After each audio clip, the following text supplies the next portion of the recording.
اگر آپ کو لگتا ہے کہ کوئی شخص بڑا ڈھیٹ ہے، آپ کی بات کو نہیں سنتا، آپ اسے پیار سے بھی سمجھاتے ہیں، اس پر عملیات بھی کرتے ہیں، وظائف بھی پڑھتے ہیں، لیکن اس شخص پر کوئی اثر نہیں ہوتا، اس کی اکڑ، اس کا غرور و تکبر ویسے کا ویسا ہے، اور آپ اسے اپنی محبت میں گرفتار کرنا چاہتے ہیں، اسے اپنی محبت میں ڈھانا چاہتے ہیں، گرانا چاہتے ہیں، اور آپ چاہتے ہیں کوئی ایسا معجزہ ہو جائے کہ وہ شخص آپ سے محبت کرنے لگے، وہ اپنی اکڑ کو چھوڑ کر آپ کی محبت میں گرفتار ہو جائے، تو آج کا وظیفہ صرف آپ کے لیے ہے۔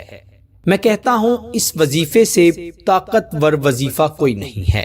اگر دوسرا انسان آپ کے اشاروں پر نہ ناچے تو مجھے عامل مت کہیے گا۔ یہ حروف مقطعات کا صرف ایک لفظ کا بے انتہا طاقتور وظیفہ ہے۔ حروف مقطعات وہ حروف، وہ الفاظ جو کہ قرآن مجید فرقان حمید میں سے لیے گئے ہیں۔ کسی نہ کسی صورت کا آغاز ان الفاظ سے ہو رہا ہے۔ یہ وہ الفاظ ہیں جن کے بارے میں علماء اکرام، صوفیاء اکرام، بزرگان دین، عامل حضرات کا کہنا ہے کہ ان کا مطلب اللہ کے سوا کوئی نہیں جانتا، لیکن اگر آپ ساری دنیا کو ایک طرف رکھ دیں اور ان الفاظ کی طاقت کو ایک طرف رکھ دیں تو میں کہتا ہوں ان کی طاقت سب سے زیادہ ہے۔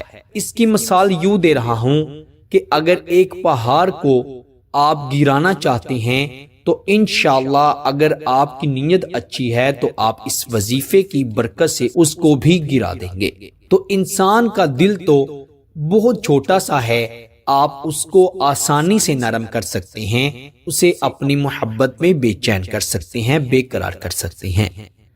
اسی لیے کسی بھی شخص کو اپنی محبت میں گرفتار کرنے کے لیے، چاہے وہ شوہر ہے، بیوی ہے، منگیتر ہے، جس سے نکاح کرنا چاہتے ہیں، وہ محبوب ہے، بہن ہے، بھائی ہے، ماں باپ ہیں، دنیا میں موجود کوئی بھی شخص ہے اور دنیا کے کسی بھی کونے میں موجود ہے، آپ اس شخص کو اپنی محبت میں دیوانہ کر سکتے ہیں۔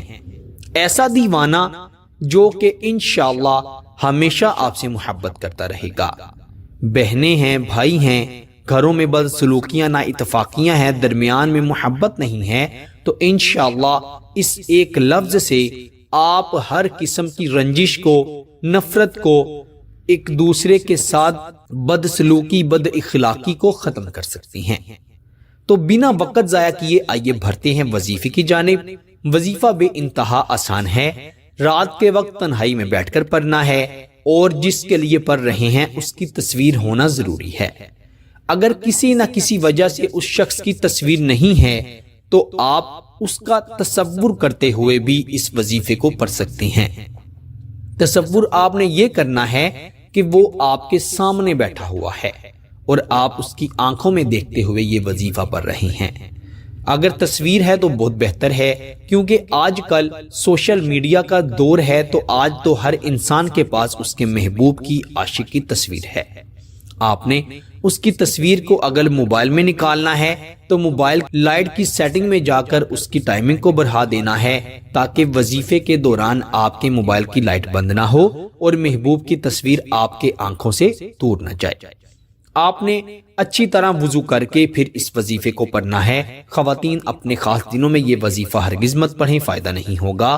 وہ لوگ جو مجھ سے رابطہ کرتے ہیں، اور معافی چاہتا ہوں، میں کسی نہ کسی وجہ سے کوئی نہ کوئی دوست، کوئی نہ کوئی بہن رہ جاتی ہے جسے میں اس کے میسج کا جواب نہیں دے سکتا، وہ اس وظیفے کو ضرور سنیں۔ آپ نے اللہ پر یقین رکھتے ہوئے اور محبوب کی تصویر کو نکال کر اس وظیفے کو پڑھنا ہے، اپنی آنکھ جھپکے بغیر۔ آنکھیں کھول کر آپ نے سب سے پہلے تو ایک مرتبہ درود ابراہیم ضرور پڑھنا ہے، جو ہم نماز میں پڑھتے ہیں۔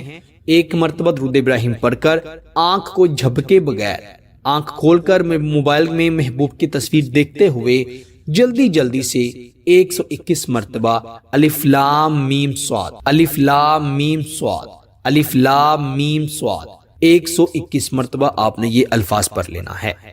آپ نے آنکھ کو جھپکے بغیر ہی 121 مرتبہ الف لام میم صاد پڑھنا ہے، اور پھر آپ اپنی آنکھ کو جھپک لیں اور ایک مرتبہ آخر پر بھی درود ابراہیم پڑھ کر اس کی تصویر پر 3 بار پھونک ماریں۔ میرے دوستو، درود ابراہیم آپ نے نارمل ہی پڑھنا ہے، صرف آپ نے آنکھ جھپکے بغیر 121 مرتبہ الف لام میم صاد ہی پڑھنا ہے۔ بہت سے لوگ جو ہیں ان کو وظیفے کی سمجھ نہیں آتی، وہ غور سے دیکھتے ہی نہیں، سنتے ہی نہیں، اسی لیے پھر میسج کر کے پوچھتے ہیں۔ آپ کو سمجھ نہ آئے تو ویڈیو کو دوبارہ سے سنیں اور انشاءاللہ دیکھیے گا آپ کو اس کا بڑا فائدہ ہوگا۔ وہ انسان جو آپ کی طرف محبت سے دیکھتا تک نہیں، آپ کو ایک جھلک دیکھنے کے لیے اتنا بے چین ہوگا کہ آپ سوچ بھی نہیں سکتے۔ آپ نے اس وظیفے کو صرف اور صرف اللہ رب العزت پر یقین رکھتے ہوئے پھر پڑھنا ہے، اور اچھی نیت سے پڑھنا ہے۔ اگر آپ کا ارادہ غلط ہے، اگر آپ کا مقصد کوئی غلط ہے، تو آپ کو اس کا ذرا بھی فائدہ نہیں ہوگا۔ وہ لوگ جو محبت کی شادی کرنا چاہتے ہیں، جن کا محبوب نہیں مان رہا یا گھر والے نہیں مان رہے، وہ اس وظیفے کو پڑھ کر اپنے محبوب کو یا اس کے گھر والوں کو نکاح کے لیے رضامند کر سکتے ہیں۔ وہ شوہر جو اپنی بیوی سے لڑائی جھگڑا کر کے اس کو مائکے چھوڑ آیا ہے اور اپنی بیوی کو لینے نہیں جا رہا، وہ میری بہنیں اس وظیفے کو پڑھیں، انشاءاللہ شوہر خود خوشی خوشی لینے آئے گا، اور انشاءاللہ اس وظیفے کے بعد آپ میں اتنی محبت پیدا ہوگی کہ آپ نے کبھی تصور بھی نہیں کیا ہوگا۔ بس کسی کے بھی دل میں جائز محبت، نیک محبت ڈالنے کے لیے اس وظیفے کو پڑھ لیں، انشاءاللہ آپ بے انتہا فائدہ حاصل کر لیں گے۔ اللہ تعالیٰ سے یہی دعا ہے، جن لوگوں کے رشتوں کے درمیان رکاوٹیں ہیں، بندشیں ہیں، اللہ تعالیٰ ان سب کے رشتوں میں آسانیاں پیدا کر دے، انہیں اچھے اور نیک رشتے عطا فرمائے۔ جو لوگ کسی سے محبت کی شادی کرنا چاہتے ہیں، اللہ تعالیٰ ان کے لیے بھی آسانیاں کرے۔ جو مسلمان بے اولاد ہیں، اللہ تعالیٰ انہیں نیک اور نرینہ اولاد عطا فرمائے۔